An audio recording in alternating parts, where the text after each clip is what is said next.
Patuloy po ang pagbabantay ng Regional Disaster Risk Reduction and Management Council o RDRRMC Calabarzon sa kondisyon ng Taal Volcano sa Batangas matapos ang pagtaas ng seismic energy nito. Sa isinagawang pagpupulong po ng ahensya, nag-update ang mga miyembro ng konseho at mga lokal na pamahalaan sa paligid ng Bulkang Taal tungkol sa kasalukuyang kalagayan nito. Ayon po sa PHIVOLCS, nagkaroon ng minor na phreatomagmatic eruption noong Enero 6 na nagdulot ng 600 metrong plume at isang volcanic tremor na tumagal ng 3 minuto.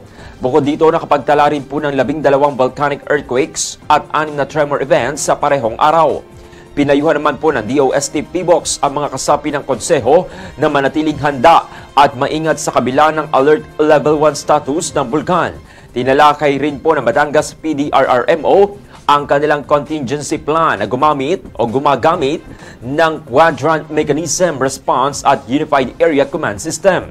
Binigyan din naman po ni Calabarzon RDRRMC Chairperson Carlos Eduardo Alvarez III ang patuloy na monitoring ng bulkan, pagpapalaganap ng kaalaman ukol sa kahandaan at pagpabuti ng evacuation centers.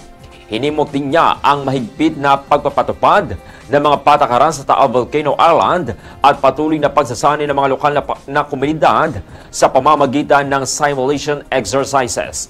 Patuloy naman po na inaasahang magsasagawa ng mga session ang RDRRMC upang mapahusay at ma-update ang Regional Contingency Plan para sa posibleng pagputok ng Taal Volcano.